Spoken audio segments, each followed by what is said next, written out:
प्रयागराज माघ मेला 3 जनवरी 2026 पहला स्नान का दिन। करोड़ों भक्तों का जन सैलाब उमड़ पड़ा। लोगों के स्नान के दौरान एक नागा साधु हवा में उड़ने लगा। फिर जो चमत्कार हुआ उसे देखकर भक्तों पसीने छूट गए। साल 2026 का जनवरी महीना। ठंड की सर्द हवाएं गंगा के तट पर बह रही थीं। प्रयागराज, जिसे अब इलाहाबाद के नाम से भी जाना जाता है, लेकिन पुराने लोग अभी भी इलाहाबाद कहकर पुकारते हैं, वहां माघ मेला का आयोजन हो रहा था। माघ मेला हर साल लगता है, लेकिन इस बार कुछ खास था। 3 जनवरी को पहला स्नान था, मकर संक्रांति के पहले का मुख्य स्नान। लाखों नहीं, करोड़ों लोग उमड़ पड़े थे।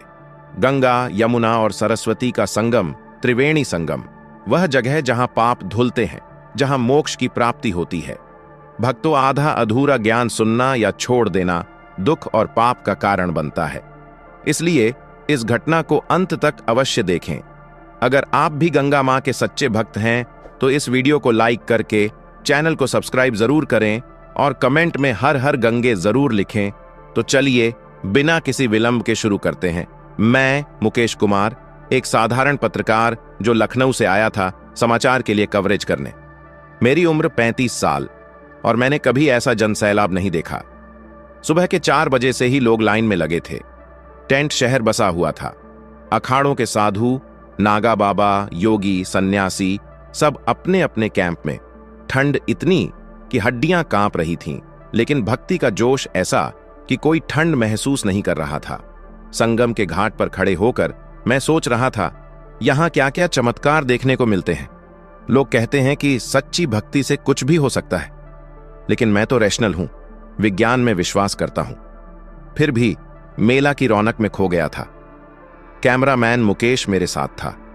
हम दोनों रिपोर्टिंग कर रहे थे। अचानक एक नागा साधु हवा में उड़ रहा है। पहले तो हंसी आई, लेकिन जब हजारों लोग उसी दिशा में भागे तो हम भी दौड़े। घाट के किनारे एक बड़ा सा पेड़ था। उसके नीचे एक नागा साधु बैठा था। नाम था बाबा निरंजन। उम्र कोई नहीं जानता। शरीर पर भस्म लगी, लंबे जटाएं, आंखें बंद, चारों तरफ शिष्य घेरे हुए।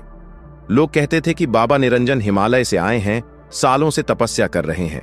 कोई कहता कि वे 150 साल के हैं, कोई कहता 200, लेकिन दिखते 60 से 70 के लगते थे। मजबूत कदकाठी, चेहरा शांत। बाबा अचानक उठे, हाथ जोड़े, मंत्र पड़ा और फिर उनके पैर जमीन से ऊपर उठने लगे। पहले 5 फुट, फिर 10, फिर 20। हवा में लहरा रहे थे जैसे कोई पक्षी। भीड़ स्तब्ध। कोई चिल्लाया जय हो बाबा की, कोई रोने लगा। मैंने कैमरा